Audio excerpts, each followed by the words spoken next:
고기는 맛있다. 구워 먹고 삶아 먹고 쪄서 먹고 볶아 먹고 튀겨 먹고 다양한 조리법에 따라 풍미도 천차만별로 달라지는 고기. 하지만 그 모든 고기 요리에서도 나타나는 공통점이 있으니 바로 색이다. 우리가 흔히 생각하는 고기는 먹음직스러운 선홍색이지만 열에 익히면 색이 젓갈색으로 변한다. 이것은 오래된 고기도 마찬가지이며 진공 포장을 한 고기는 적자색으로 변하기도 한다. 분명 똑같은 고기인데 자꾸 색이 변하는 이유는 무엇일까? 오늘은 익힌 고기, 오래된 고기의 색이 갈색으로 변하는 이유에 대해 알아보자. 이를 이해하기 위해서는 먼저 우리가 알고 있는 고기의 색이 기본적으로 붉은색인 이유를 알아야 한다. 고기가 붉은색으로 보이는 이유를 고기의 피 때문인 것으로 잘못 알고 있는 사람들이 상당히 많다. 하지만 우리가 먹고 있는 고기의 경우 피는 도축 과정 중 방열이라는 작업에서 거의 제거되기 때문에 고기가 붉게 보이는 것에 피의 영향력은 매우 적다. 고기가 붉게 보이는 것은 고기 내에 함유된 미오글로빈이라는 동물성 색소 성분 때문이다. 중고등 교육을 받은 사람이라면 피가 붉게 보이는 이유가 혈액 속에 포함되어 산소를 운반하는 헤모글로빈 때문이라는 것을 다들 알 것이다. 헤모글로빈이 혈액 내에 산소를 운반하는 녀석이라면 이 미오글로빈은 근육 내에 산소를 보관하고 운반하는 녀석이라고 할 수 있다. 미오글로빈은 햄이라는 단백질 구조로 구성되어 있는데 이 구조 가운데에는 철 이온이 자리 잡고 있고 이 철 이온은 산소와 쉽게 결합하고 분리될 수 있어 산소를 운반할 수 있는 것이다. 미오글로빈은 산소를 얻은 상태에서 선홍색을 띠고 이 때문에 고기가 붉게 보이는 것이다. 돼지고기, 소고기, 닭고기가 모두 붉은빛을 띠지만 그 정도의 차이가 있는 것 역시 이 미오글로빈의 함유량이 서로 다르기 때문이다. 그렇다면 이 선홍색의 고기가 왜 상태에 따라 다른 색으로 변하는지 좀 더 심화해서 알아보겠다. 상술했듯 미오글로빈은 내부에 철 이온을 함유하고 있다. 이 철 이온이 산소와 결합하는 정도에 따라 미오글로빈은 화학 구조와 색이 변하고 그에 따라 고기의 색도 변하게 되는 것이다. 미오글로빈은 산소와의 결합 상태에 따라 디옥시미오글로빈, 옥시미오글로빈, 메트미오글로빈으로 화학 구조가 변화한다.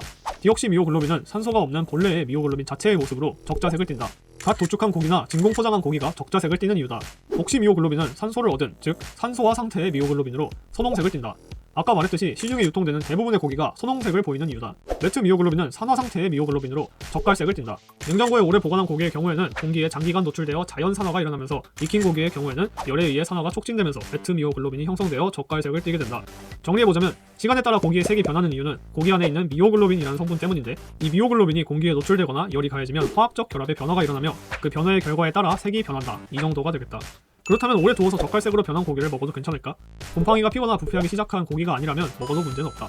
다만 젓갈색으로 변하기 시작했다면 그만큼 오랜 시간 공기 중에 노출되어 신선도가 떨어졌다는 뜻이니 상해서 못 먹는 상태로 변하기 전에 빨리 먹어치우기를 권장한다. 그래, 빨리 먹어야 하니까 좀 더 나가보자. 방금 전 익힌 고기가 젓갈색을 띠게 되는 이유는 미오글로빈의 변성 때문이라고 설명했다. 하지만 이 말을 들으면 누군가는 의아해할 수도 있다. 내가 알기로는 고기 구울 때 갈색으로 변하는 건 마이야르 반응 때문인데? 라고 말이다. 고기를 사랑하는 사람이라면 한 번쯤은 접해봤을 마이야르 반응. 결론을 먼저 말하자면 고기를 굽는 방식으로 익혀 먹을 경우 마이야르 반응이 고기의 색 변화에 영향을 주는 것은 맞지만 익힌 고기의 색을 결정적으로 바꾸는 것은 미오글로빈이 맞다. 마이야르 반응은 환원당과 아미노산이 반응하여 갈색을 내는 멜라노이딘이라는 물질과 더불어 다양하고 맛있는 향기를 내는 여러 물질들이 만들어지는 화학 반응을 뜻한다. 쉽게 말해서 당이랑 단백질이 함유된 음식에 강한 열을 가하면 색이 갈색으로 변하고 풍미가 더욱 깊어지는 것이다. 굽기 전에는 별다른 냄새가 없는 고기지만 구우면 무지하게 맛있는 냄새가 나게 되는 것도, 흔히 삶은 고기보다는 구운 고기가 더 맛있게 느껴지는 것도 전부 이 마이야르 반응 덕분이다. 굽기 전에 반죽은 하얀데 구운 후에 빵은 갈색인 이유 역시 이 마이야르 반응 때문이다. 하지만 익힌 고기의 색 변화에 있어서 마이야르 반응은 차지하는 바가 상당히 적다. 마이야르 반응에 의한 색 변화는 말 그대로 마이야르 반응이 발생할 때만 일어나기 때문이다. 마이야르 반응이 유의미할 정도로 활발히 일어나기 위해선 수분이 적은 상태로 높은 열을 받아야 한다. 때문에 마이야르 반응이 일어나는 것은 대부분 익히는 음식의 표면 부분에 국한된다. 빵이 오븐 속에서 다 익어도 속은 갈색으로 변하지 않고 하얀색 그대로인 것을 생각하면 쉽게 이해할 수 있을 것이다. 하지만 고기는 마이야르 반응이 없어도 익으면 갈색으로 변한다. 물에 넣고 끓인 수육이 젓갈색인 것처럼 웰던으로 익힌 스테이크의 단면이 겉은 진한 갈색인데 속은 젓갈색인 것처럼 말이다.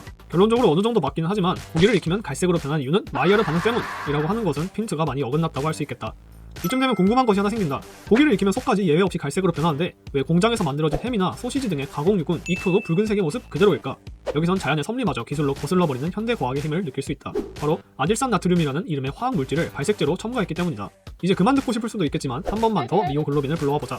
말한 대로 고기의 색이 시간이 지나거나 익혔을 때 원래의 붉은색을 잃고 갈색으로 변하는 것은 미오글로빈의 철 이온이 산화되기 때문이다. 하지만 아질산 나트륨을 고기에 첨가하게 되면 이야기가 달라진다. 고기에 첨가한 아질산 나트륨은 고기에서 생성된 유기산 물질과 반응하여 아질산이라는 물질을 생성한다. 이 아질산은 다시 자연 분해되어 이산화질소 가스를 발생시키는데 미오글로빈이 이 이산화질소와 결합하면 니트로소 미오글로빈이라는 형태로 변화하게 된다. 이름도 참 긴 이 니트로소 미오글로빈은 산화가 잘 일어나지 않기 때문에 시간이 지나도 그리고 열을 가해도 고기가 갈색으로 변하지 않고 원래 색을 최대한 유지할 수 있게 해주는 것이다. 아질산 나트륨은 이렇게 맛있어 보이는 붉은색을 유지해주는 산화 억제 효과와 더불어 항균작용, 향미 증진 등의 효과까지 있기 때문에 대부분의 가공육 제품에 빠지지 않고 들어가는 녀석이다. 다만 혈액 속의 헤모글로빈과 결합하여 산소 운반 기능을 저해하거나 생선이나 육류에 함유되어 있는 알칼아민류와 결합하여 니트로소아민이라는 발암 물질을 생성할 위험성이 있다고 알려져 있다. 하지만 오히려 그렇기 때문에 다른 나라는 물론이고 우리나라 역시 이 아질산 나트륨의 사용을 최소한으로 엄격하게 제한하고 당하고 있으니 가공 햄이나 소시지를 먹을 때마다 너무 벌벌 떨 필요는 없을 것 같다. 오늘은 이렇게 익힌 고기, 오래된 고기의 색이 변하는 이유를 알아보았다. 이번 영상이 여러분의 슬기로운 육식 생활에 지식을 더할 수 있었기를 바라며 영상을 마치겠다. 오늘도 좋은 하루, 맛있는 하루 보내시길 바란다.